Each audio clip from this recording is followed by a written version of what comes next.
નમસ્કાર મિત્રો, સ્વાગત છે તમારું ફરીથી એક નવા વિડીયોમાં। સૌરાષ્ટ્રની રસધાર ટોપિકનું નામ છે રાણજી ગોહિલ।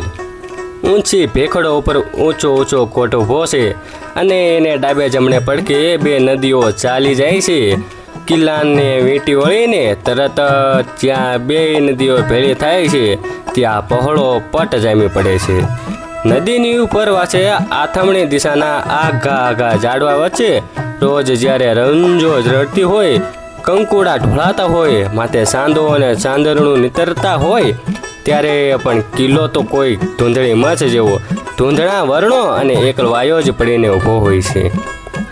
હજુ પણ એ ઊંચા કિલ્લાની દિવાલને ઘસીને નદીઓ ચાલી જાય છે।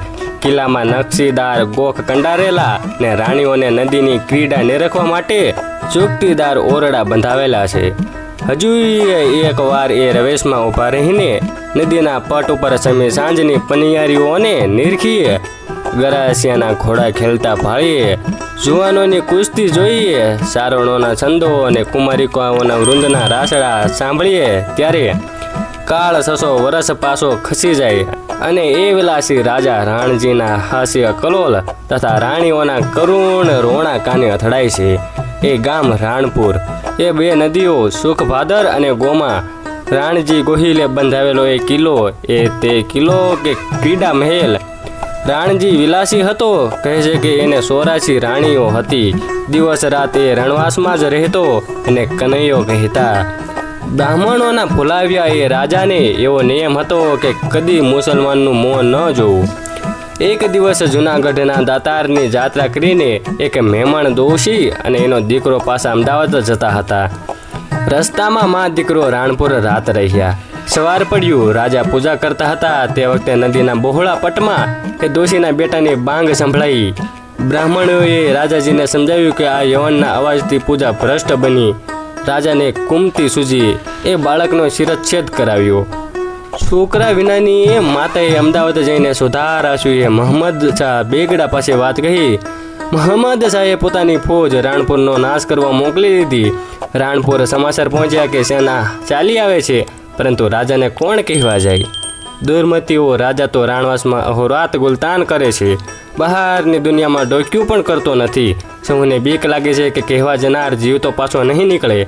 પછી તો એક સારણે હિંમત કરી, અંદર જવાનો રસ્તો તો બંધ હતો એટલે નદીની અંદર બરાબર ગોખની સામે ઊભા રહીને સારણે અવાજ કર્યો કે એ બાપ રાણા, રાણા રમત્યું મેલ, કનારે સળિયા કટક, ખત્રી સોપટ ખેલ, ગોહિલ કા લાગો ગળો। હે રાણા, હવે તો રમત છોડ, શત્રુનું સૈન્ય તારે સીમાડે કનારા ગામ સુધી આવી પહોંચ્યું છે। હે ક્ષત્રિય, સોપાટની રમત શું તને એટલી બધી મીઠી લાગી ગઈ છે કે હજુ નથી સેતતો? ચારણના શબ્દો કાને પડતા તે સોપાટના પાછા ફગાવીને રાણો ઊભો થયો। રાણીઓને ભલામણ દીધી કે જુઓ, જ્યાં સુધી મારા વાવટાને તમે રણભૂમિ પર ઉડતો જુઓ ત્યાં સુધી જાણજો કે હું જીવતો છું, પણ જ્યારે વાવટો ન દેખાય ત્યારે સમજજો કે મારો દેહ પડી ગયો છે। રાણીઓએ ઉત્તર દીધો કે પણ રાજા જોજો હો, એ વાવટો પડ્યા પછી અમે 84માંથી એકે જીવતી નહીં રહીએ। રાણજી સૈન્ય લઈને રણે સડ્યો। રાણપુરથી 3-4 ગાઉ આગે મહંમદ શાહની ફોજ સાથે એની તલવારો ફળાઈ। અહીં ગઢને ગોખે બેઠી 84 રસપૂતાણીઓ નજર માંડીને જોયા કરે છે। ધજા ગગનમાં ઉડતી દેખાય છે, એ ધજાને આધારે રાણીઓ જીવે છે। વિજય કરીને રાણજી પાછા વળ્યા। જયશાળી સૈન્ય પર ઝંડો ફરકતો આવે છે, પણ રાણાનો તો દેવ રૂઠ્યો છે ખરો ને। તે રસ્તામાં એક વાવ આવી। ઝંડો પાડનાર ઝંડો નીચે મૂકીને વાવની અંદર પાણી પીવા ઉતર્યો। રાણજીનું ધ્યાન નહોતું રહ્યું, એ ભૂલી ગયો હતો કે એ નેજા ઉપર 84 જીવાત્માઓ ટાંપીને બેઠા હશે। કિલ્લાના ગોખમાં બેસીને મેજા ઉપર મીટ માંડી રહેલી 84 ક્ષત્રિયાણીઓએ જાણ્યું કે પતાકા પડી અને રાણા કામ આવ્યા।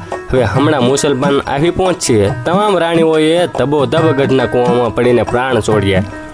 વિજયી રાણજી દોડતે ખોડે રાજમહેલમાં આવ્યા ત્યાં તો રાણીઓના શબ્દથી કૂવો પુરાયેલો દીઠો। એનો સંચાર એક પળમાં વેરાન બની ગયો। હવે જીવીને શું કરવું છે એમ વિચારીને એ પાછો વળ્યો। મુસલમાન ફોજ અમદાવાદ તરફ પાછી જતી હતી, તેમાં પહોંચ્યો ને યુદ્ધ કરતા મરાયો। મુસલમાન ફોજ રાણપુર આવી કિલ્લો હાથ કર્યો। રાણી તો એક પણ જીવતી નહોતી। કુંવર મોખડાજીને લઈને એક દાસી રાણજીના ભાઈને ઘેર ઉમરાળા નાસી ગઈ। હજુ એ જાણે એ રાજમહેલમાં ખંડરમાં 84 મુખોના કલકલ હાસ્ય ધ્વનિ ગાજે છે. સામ સામે તાળી દેતા સુંદર સુકોમળ હાથની ઘૂઘરી જડિત સુડલીઓ જાણે રણ જણી રહી છે. ચોપાટના પાછા ફેંકાતા સંભળાય છે અને છેવટે ગુંજી રહ્યો છે એ નિર્ભય ચારણનો ઘોર અવાજ. રાણા રમત્યું મેલ કનારે સળિયા કટક ખત્રી, ચોપટ ખેલ ગોહિલ કા લાગો ગળો. અને એ પહોળો કૂવો 84 સુંદર પ્રેત શું રાત્રે ત્યાં હેબકા નહીં ભરતા હોય. આજે કિલ્લાની નદી તરફ આખી દિવાલ મોજૂદ છે. અંદરના ભાગમાંથી ધોબી લોકો શિપરા કરવા માટે સુંદર લાંબા પથ્થરો ઉપાડી જાય છે. પૂર્વ દિશા પર દિવાલ વિનાનો એક જ દરવાજો ઊભો છે. એ દરવાજામાં કમાડ પડી ગયા છે. કમાડ પર 600 ચોમાસા વરસી ગયા પણ હજુ લાકડું ચડ્યું નથી. બાકી બધું છિન્ન ભિન્ન છે. કહેવાય છે કે આ કિલ્લો રાણજીએ નહીં પણ કોઈ મુસલમાન સુબાઈએ બંધાવ્યો છે. અને રાણાનો કોટ નદીની સામે કાંઠે સ્ટેશનની પાસે હતો અને ત્યાં જે કોઈ ખંડેરો દેખાય છે તે રાણાના કોટના છે. મિત્રો, તમને આ સ્ટોરી ગમી હોય તો લાઈક કરી દેજો, શેર કરી દેજો અને સબસ્ક્રાઈબ કરવાનું ન ભૂલતા. હવે મળીશું એક નવા વિડીયો સાથે.